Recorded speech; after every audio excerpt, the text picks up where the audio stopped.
Bueno, algunas cosas que ha acarreado, digamos, el COVID. Ustedes saben que es la peor pandemia que hemos tenido en los últimos 100 años, ¿cierto? Las repercusiones socioeconómicas han sido a escala global, no cuantificables todavía.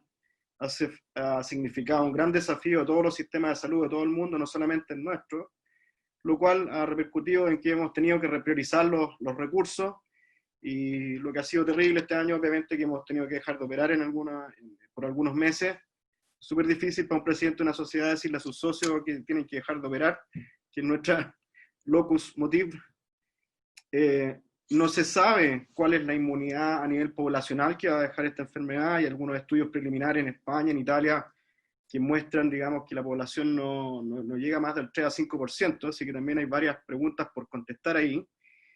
Y hay una carrera por la vacuna en este minuto que en fases de prueba, ¿cierto? Nuestro país, ustedes saben que es uno de los países más obesos del mundo, 74,2% de pacientes obesos y con sobrepeso. Esto también es un problema para la vacuna porque la respuesta inflamatoria de los obesos y las dosis que se le puede dar a los pacientes con obesidad a lo mejor son distintas. Por lo tanto, fue pandemia sobre pandemia, la tormenta perfecta, como han dicho muchos por ahí, y probablemente nos va a acompañar por mucho tiempo más. No sabemos cuántos meses más, por lo tanto, por eso radica la importancia de las cosas que tenemos que conversar. ¿Cómo ha sido la evolución de la pandemia en Chile? Bueno, hemos llegado a un pic en el mes de junio, donde se llegó a casi 7.000 contagios diarios. Este es el informe del Ministerio de Salud de ayer, ya llevamos en 1.800, menos de 2.000 casos diarios ya hace varios días. El total de contagiados va a llegar muy probablemente sobre los 400.000 y los fallecidos sobre 11.000 o 12.000 como resultado final, al parecer, ¿ya? Pero estos días pasados, ¿cierto? La cifra de contagio ha sido muy similar a la que ha habido en mayo, y esto no se veía ya hace un tiempo. La obesidad, ¿cuál es la relación entre la obesidad incluso con la influenza, con infecciones respiratorias de otro tipo que no son solamente el COVID? Ya se sabe que hay un estado proinflamatorio, ¿cierto? Un aumento de las citoquinas o aumento de leptina que también produce sustancias proinflamatorias, ¿cierto? Y se ha visto ya, y es antiguo y está documentado, que la obesidad aumenta el riesgo de complicaciones por virus de infecciones respiratorias, ¿ya? En pacientes, después vimos que pacientes ingresados a cuidados intensivos por SARS-CoV-2, la obesidad clase 2 y 3 se constituye como un factor de riesgo independiente de la enfermedad. De manera similar, pacientes con diabetes tienen un riesgo aumentado de una infección grave por COVID-19, esto ya está documentado, hemos tenido ya varios artículos en este año. Obviamente que los niveles de evidencia no son los mejores, porque son reportes de series de casos, etcétera, pero ya nos dan cierta información. Y bueno, durante la fase aguda, ¿cierto? Cuando va creciendo la curva y eventualmente los rebrotes, que todavía probablemente nuestro país no sufra un destino muy distinto a lo que está sufriendo los españoles en este minuto, de tener rebrotes, aunque no hay evidencia concluyente, ¿cierto?, del manejo quirúrgico, de la laparoscopía o endoscopía, ¿cierto?, que puedan promover la transmisión del COVID-19, haber pospuesto la cirugía metabólica y bariátrica durante la fase aguda del brote parecía bastante razonable, excepción, ¿cierto?, las cirugías y procedimientos de carácter de urgencia, ¿cierto?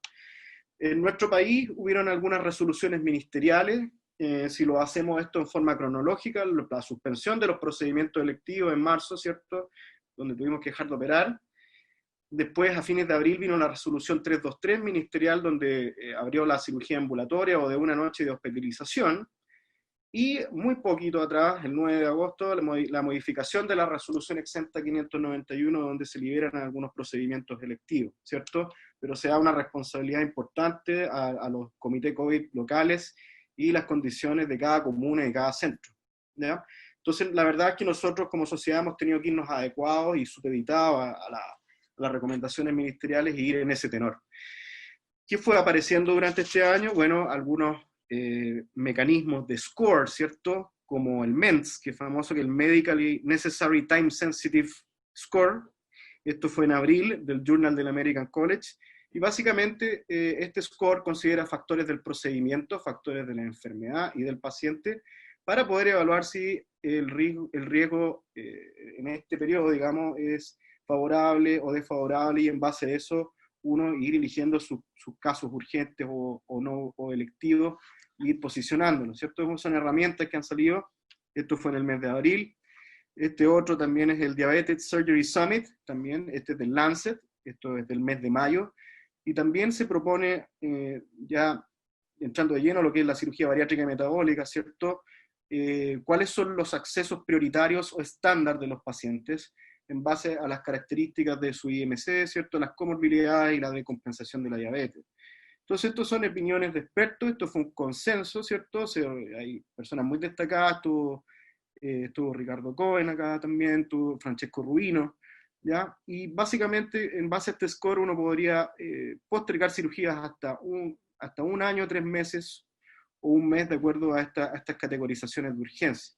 Son herramientas que nos sirven, esto tuvimos que irlo evaluando en el directorio, irlo conversando, ¿cierto?, para dar condiciones adecuadas. Este gráfico que les muestro acá se lo pedí prestado a nuestro amigo Jaideep Rao.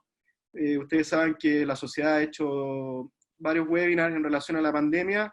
Nosotros fuimos una de las primeras sociedades en el mundo que hizo el webinar de cómo volver a la cirugía. Y básicamente nosotros, la verdad es que el directorio se ha orientado más a las recomendaciones asiáticas. Este gráfico ya se ve bastante visionario porque fue hecho en el mes de abril, y ya se decía que, ¿cierto?, hay una fase aguda, ¿cierto?, donde tenemos que suspender, y hay fases de transición donde ya uno podría priorizar a algunos pacientes para entrarlo. Esto fue hecho ya en el mes de abril, lo conversamos, estaba Nathan, estaba Jaideep Rao. La verdad es que si uno lo ve, lo invito, está en la página de nuestra sociedad, es bastante futurista. Después vinieron las recomendaciones de nuestra sociedad madre, ¿cierto?, IFSOLAC, donde se consideran dentro de todos los aspectos básicos, ¿cierto?, de los EPP, condiciones de regulación de los comités COVID locales, algunas condiciones importantes que tienen que tener los centros de salud antes de programar cirugía bariátrica, y uno de ellos es la porcentaje de hospitalizados en piso y UCI de pacientes COVID. Y en base a eso, en nuestro país, bueno, goza de diversidad, ¿cierto? En Las Condes no es la misma realidad que en Viña del Mar, ni que en Concepción, ni que en Antofagasta, ¿cierto? Entonces estas recomendaciones también tienen que ser consideradas. Nuestra sociedad madre también hizo un consenso utilizando la metodología Delphi. Si ustedes no están familiarizados con el concepto, básicamente agrupa más de 10 personas que se consideran expertas y se hacen preguntas donde la evidencia científica no está resuelta, y en base a esto, resolución de preguntas y respuestas de estos expertos, se llega a niveles de consenso, ¿cierto?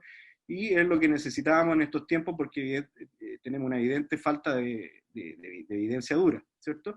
Y aquí vienen algunas características interesantes. El documento es bastante extenso, lo pueden leer, ahí están las referencias, pero básicamente acá está de acuerdo que los criterios de clasificación tienen que ser los mismos que antes del COVID, el 88% estuvieron de acuerdo, que el proceso individual para cada paciente no tiene que estar influenciado mucho por el COVID, sino que con las medidas que uno toma. Eso es bastante interesante porque podría considerarse incluso arriesgado. Las comorbilidades tienen que ser compensadas, ¿cierto? La cirugía tradicional no tiene que ser pospuesta. Esto es muy importante, a mi punto de vista, es pacientes con un outcome cardiopulmonar con reservas limitadas, ¿cierto? Tienen que ser por lo menos pospuestos, porque constituyen un grupo especial de pacientes de riesgo, ¿cierto? Etcétera. Para concluir, bueno, algunas reflexiones. No existe evidencia científica para cuantificar el riesgo del contagio del COVID en el acto quirúrgico. Eso no existe aún. Existe un número indeterminado, pero por cierto, de pacientes asintomáticos que son positivos al COVID, que eventualmente los podríamos llevar al quirófano, ¿cierto? Uno le pide a los pacientes hacer cuarentena preoperatoria, se hace la PCR, algunos centros piden incluso inmunoglobulina, etcétera, etcétera. Vamos a hacer todo eso, pero es una realidad de que algún paciente infectado podría colarse en la lista quirúrgica y formar a ser parte de este grupo de pacientes que son operados a cirugía electiva que tienen riesgo de morbimortalidad. Todas las recomendaciones sí coinciden en proponer la prueba diagnóstica PCR antes de la cirugía, ¿cierto? Lo que no se recomienda, las que no se recomiendan la prueba de PCR, ¿cierto? Se propone evaluar el riesgo de un paciente con COVID, evaluar la historia, las zonas de viaje, de infección, 14 días previos, ¿cierto? Y para finalizar, uniendo toda esta información, nuestro directorio acordó lo siguiente. Bueno, lo primero es que estamos supeditados a la autoridad ministerial, Y estas resoluciones son dinámicas y de acuerdo al curso del tiempo, los eventos, la comuna y el centro, ¿cierto? Eso es súper importante.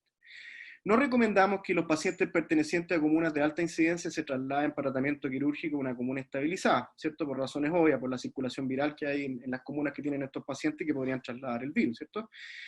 Recomendamos la utilización como herramienta del protocolo ERA, ¿cierto? Partiendo, ojalá, con los casos de baja complejidad, y recomendamos un seguimiento a través de sistemas de telemedicina durante el postoperatorio. Los procedimientos endoscópicos son válidas las mismas recomendaciones, y rogamos a todos nuestros socios, ¿cierto?, informar cualquier evento adverso para estar alerta a lo que pasa. Con respecto a las reflexiones finales, y esto es mi aporte personal, Gonzalo, te voy a contestar tu pregunta, voy a tomar esta libertad. Después de todo lo que hemos revisado, la verdad es que parece razonable, al menos, comenzar con casos de IMC bajo 40 y los diabéticos no descompensados. Y pacientes que ojalá no tengan patología cardiorrespiratoria severa asociada, como cardiopatía coronaria, ¿cierto?, los asmáticos o pacientes con usado severo. Implementar en conjunto con el Comité COVID-LUCAR un proceso progresivo de acuerdo a las condiciones epidemiológicas de la comuna, suena también muy razonable.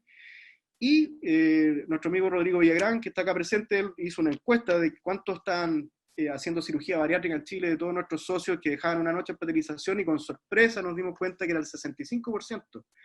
Por lo tanto, implementar el protocolo ERAS bariátrico, aquellos todavía que no lo tengan como propiamente tal, parece una buena idea, y en este tiempo va a exponer menos a nuestros pacientes y les va a quedar una herramienta para la post-pandemia.